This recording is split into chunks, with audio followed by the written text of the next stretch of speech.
So dear students, करते हैं next question. Question कह रहा है all surfaces are smooth, what acceleration be given to the system for m2 does not slide down. इस पूरे system को अपन कितना एक्सेलरेशन दें कि m2 जो है नीचे ना जाए।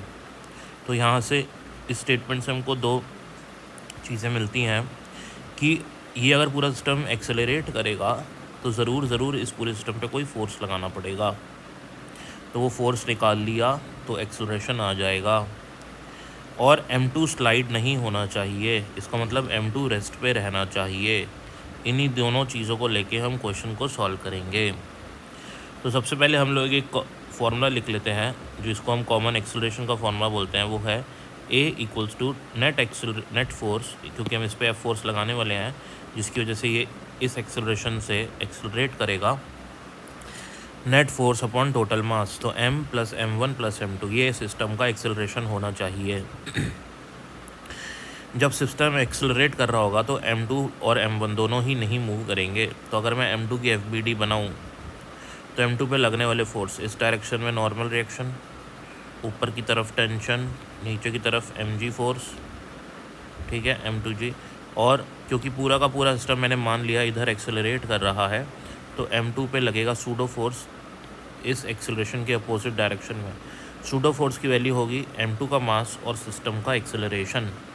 तो m2 का मास m2 है और सिस्टम का एक्सेलरेशन है, तो सूडो फोर्स जाएगा m2a।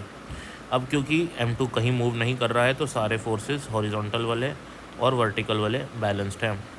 तो यहाँ से मेरे पास इक्वेशन आ जाएगी n इक्वल्स टू m2a और t इक्वल्स टू m2g। ठीक है, ये दोनों इक्वेशन लिख ली। a की वैल्यू मुझे पता है, ये a की वैल्यू है, ये मैंने यहाँ सब्स्टिट्यूट कर दी है। ऐसे ही अब मैं m1 की भी FBD बना लेता हूँ। m1 पे लगने वाले दो फोर्स, टेंशन अवे हमेशा पुलिंग फोर्स होता है, खींचेगी टेंशन, हमेशा इसको खींचेगी इधर, और सूडो फोर्स लगेगा इस पर पीछे की तरफ। वही कंसेप्ट है जो सूडो फोर्स स्केल लगाया था, सेम कंसेप्ट से इस पर भी सूडो फोर्स लगेगा। t equals to m1a, t equals to m1a।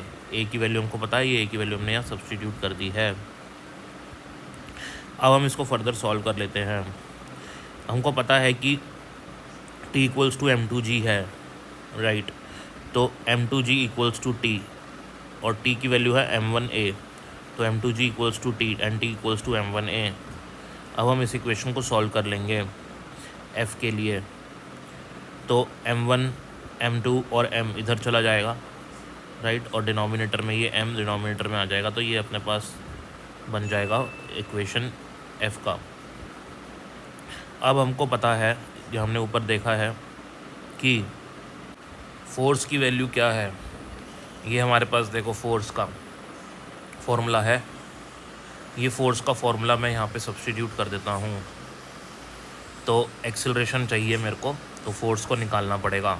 Force की आ गई वैल्यू, फोर्स को उठा के यहाँ सब्स्टिट्यूट कर देंगे। तो ये रही फोर्स की वैल्यू, ये 1/m1 प्लस m2, यहाँ से ये सारी टर्म्स कैंसिल हो जाएंगी और एक्सेलरेशन आ जाएगा हमारे पास m2g/m1, और यही हमारा हो जाएगा इसका आंसर। Thank you.